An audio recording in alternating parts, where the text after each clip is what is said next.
als Transfrau in einem Männergefängnis zu sein. Yes. Das muss absolut...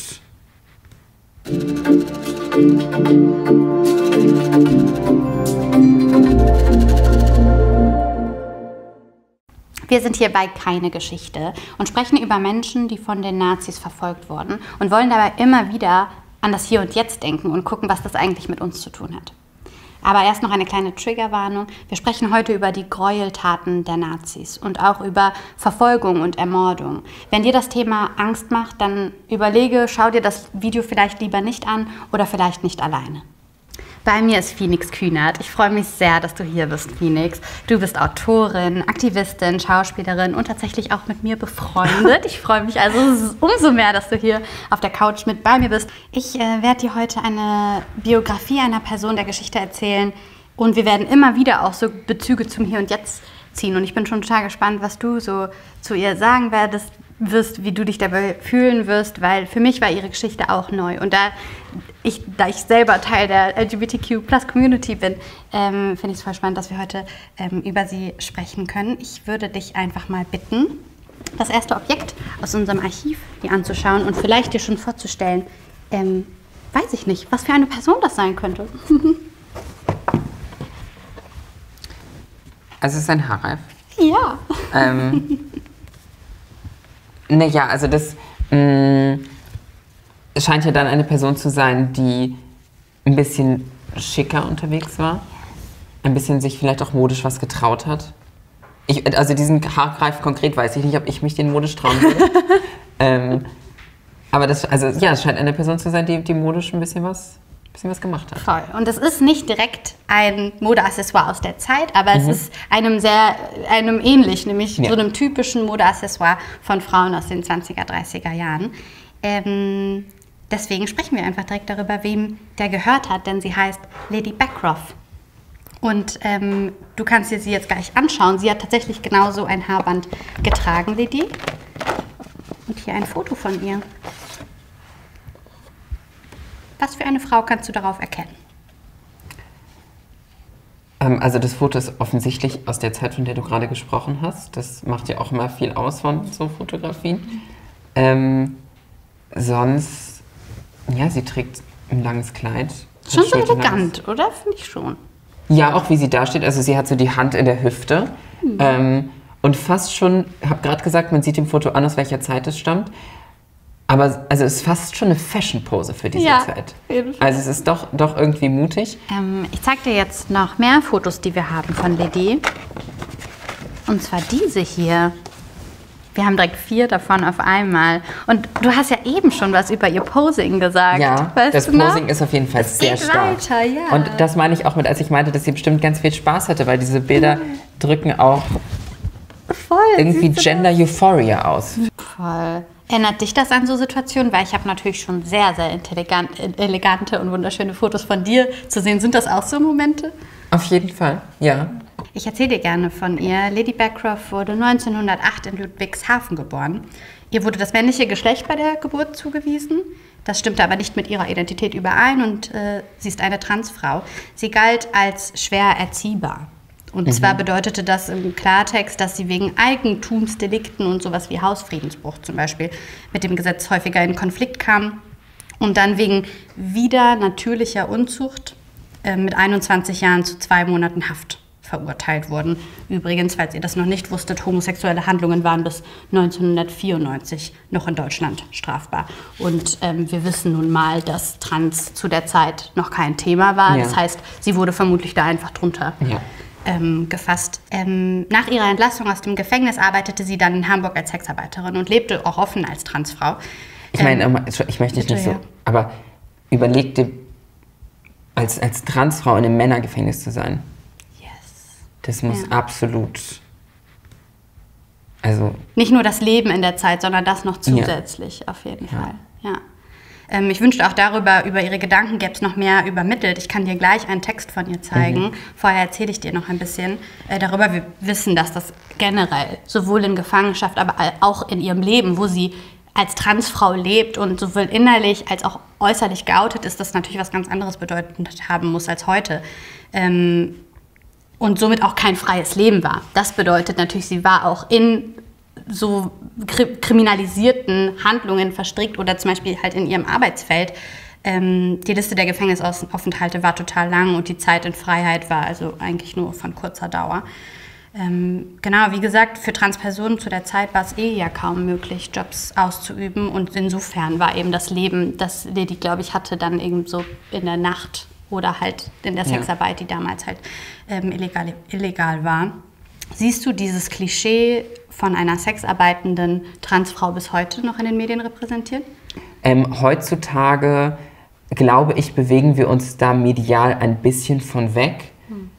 Auch ich als Schauspielerin merke das ja, was mir so angeboten wird und was ich so mache, dass da schon ein Umdenken mittlerweile stattgefunden hat. Ich glaube, wo man das immer noch spürt, ist in den Köpfen der Menschen. Neulich war ich auf einer Dating-App unterwegs und es ist jetzt leider ein bisschen eine lustige Geschichte, aber vielleicht auch gut eine lustige Geschichte. Und ich habe mich mit jemandem unterhalten und auf Dating-Apps tue ich mir sowieso auch schon immer schwer, was ich diesen Leuten sage, was ich beruflich mache, weil du hast es eben vorgestellt, was davon erzähle ich jetzt und was irgendwie passt jetzt in die Situation. Und ich meine einfach nur, ich bin Schauspielerin. Und jetzt wird es lustig, aber auch irgendwie traurig. Er hat angenommen, dass ich Pornos drehe. Einfach von alleine? Ja. Krass, und da sind wir ja eigentlich schon wieder bei dem Klischee, oder? Ja. Sie hat Texte geschrieben in Haft. Und ich finde das ganz wichtig, auch einfach so zu sehen, was sie so gelebt und gefühlt hat. Deswegen gebe ich dir den hier. Ja. Da sieht man auch schon so ein bisschen das Stichwort von so Bar und so Nachtleben, glaube ich. Finde ich voll spannend. Das ist ja aber auch ein Punkt, der auch heute noch übertragbar ist. Warum ist queeres Nachtleben so wichtig? Weil das eben zum Beispiel zu dieser Zeit und auch in den Folgejahrzehnten natürlich die Orte waren, an denen queere Menschen sein konnten, an denen die gewisse Safe Spaces waren. Deswegen ja auch so wahnsinnig wichtig. Ich meine, Stonewall. Ne? Als Stichwort an der Stelle. Ja, unbedingt. Wenn ihr Safe Spaces für die queere Community kennt in eurem Umfeld, dann schreibt das gerne mal in die Kommentare. Wie du vermutlich schon merkst, werden wir nicht nur über ein Happy-Leben von Lady sprechen. Und im Alter von 35 Jahren wird Lady dann in das KZ Mauthausen gebracht und dort auch ermordet. Das war dann am 6. Januar 1943. Für dich ist dieser Lauf der Geschichte vermutlich keine Überraschung, oder? Hast du das erwartet, als wir am Anfang über sie gesprochen haben und ihr Foto gesehen hast, oder konntest du das ausblenden?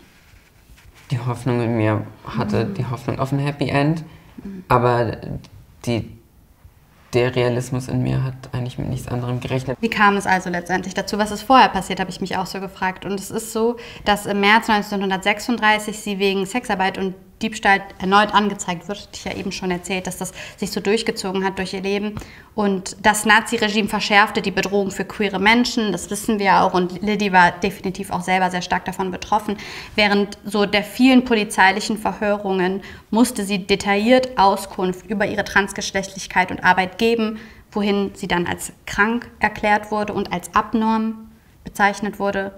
Und dieser Mythos ist ja auch tatsächlich ebenfalls bis heute verbreitet und darunter leiden Betroffene ja auch sehr, auch in der Gesetzeslage. Welchen Erfahrungen und Vorurteilen, gerade in Bezug so auf dieses so als Abnorm in der queeren Community, als Person, die dazugehört, als Transperson, welche Erfahrungen hast du damit gemacht?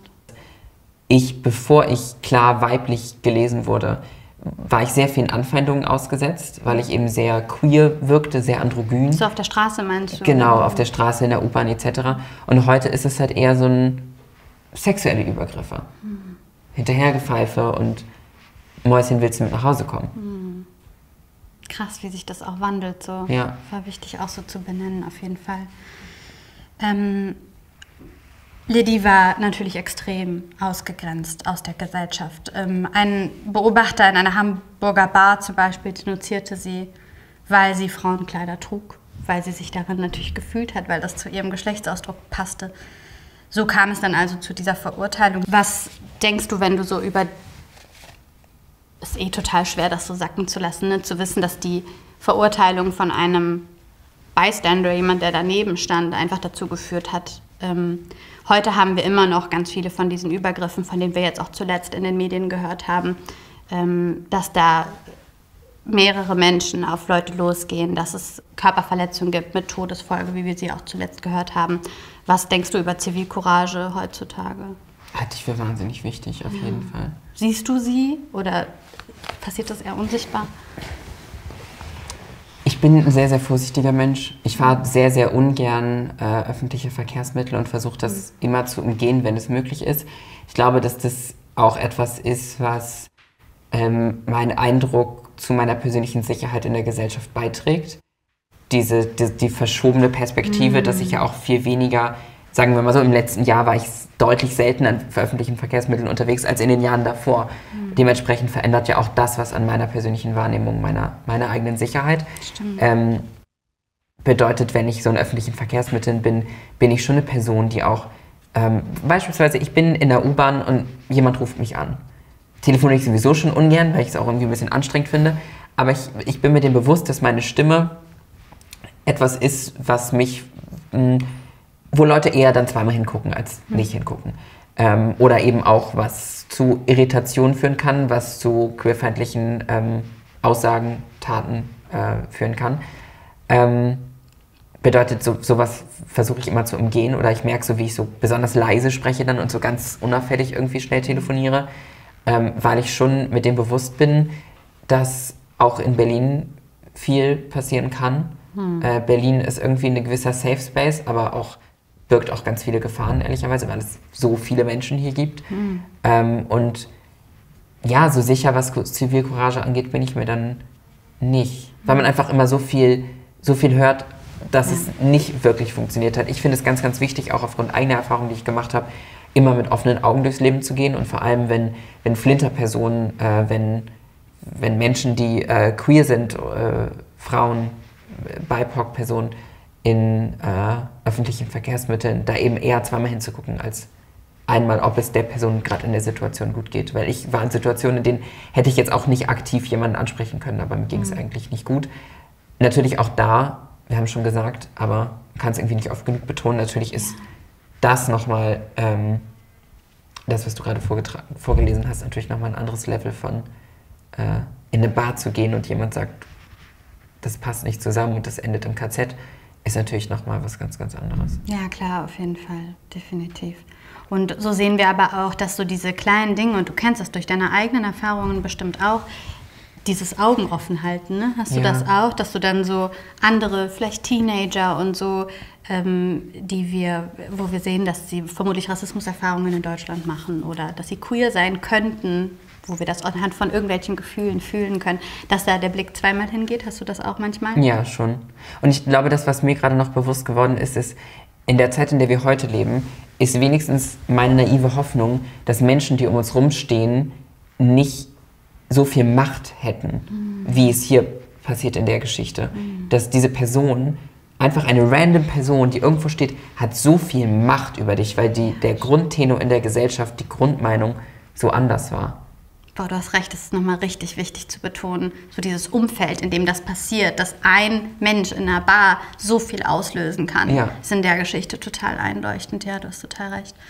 Danach passierte total viel und wir können, wenn du möchtest, gerne wieder in die Geschichte reingehen.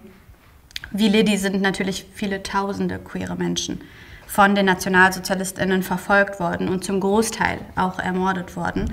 Und ihr Schicksal, finde ich, zeigt auch total, wie Ausgrenzung und Diskriminierung einfach, wohin das in extremer Form führen konnte. Wenn ihr selber so Erfahrungen schon mal gemacht habt, schreibt uns gerne in die Kommentare, was ihr darüber denkt, ob ihr zum Beispiel von diesem Teil der Geschichte, eben von queerer Geschichte schon wusstet. Schreibt uns das gerne da unten rein. Wir möchten ja auch mit diesem Format aufmerksam darauf machen und mit dieser Folge heute, dass es immer noch Transpersonen, dass sie einfach immer noch unter Hass und Diskriminierung leiden und unter transfeindlichem Verhalten. Und wie ich das eben auch schon betont habe, vor kurzem ist erst eine Transfrau in der Bremer Straßenbahn von einer Jugendgruppe attackiert worden und schwer verletzt worden. Ein Transmann ist auf dem CSD in Münster attackiert worden. Macht mich selber auch emotional, wenn ich darüber rede, und ist unter den Folgen der Verletzungen gestorben. Phoenix, was wünschst du dir für die Zukunft und was können wir Menschen noch so mitgeben? Was ist wichtig? Ich glaube, dass ein erstes Ziel, ein erster Schritt einfach ein Respekt füreinander ist und eine gewisse Normalität für alle einkehren kann, beziehungsweise Diversität mit all den Lebensrealitäten zu einer Normalität wird, in der eben die Norm nicht mehr die Norm ist. Weil es gibt so viele Menschen von uns, dafür muss man nicht mal queer sein oder einer anderen marginalisierten Gruppe anzugehören, um von der Norm abzuweichen. Stimmt, ja. Und so, es gibt viel mehr von uns, die nicht der Norm entsprechen, als die der Norm entsprechen. Ich auch, dann wären wir gar keine Minderheit, vermutlich. Ja. Und auch für Menschen von euch, die vielleicht in ihrem eigenen Umfeld keine queeren Menschen haben, die vielleicht deswegen denken, das ist nicht normal oder mir nicht bekannt, das ist trotzdem, glaube ich, gar nicht so schwer, einfach kein Arschloch zu sein. Also ich kenne ganz viele Leute, die auch sagen, ich habe noch nie eine queere Person getroffen, aber ich bin freundlich, zeigt Zivilcourage und auch einfach Respekt gegenüber Menschen. Ja, so, voll. Ja, ich glaube, auf der einen Seite fordern, das, was wir gerade aussprechen, ist ja fast eine Forderung des menschlichen Minimums irgendwie. Voll.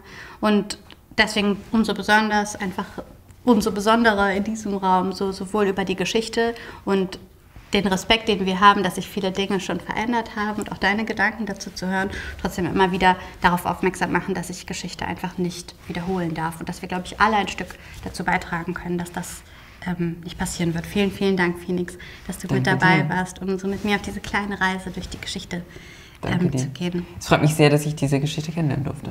Gerne. Und wenn du noch mehr über queere Menschen und die Verfolgung, die sie erlebt haben in der Nazi-Zeit wissen möchtest, dann klick gerne auf die Links in die Infobox. Da haben wir einiges noch an Informationen für euch zusammengetragen.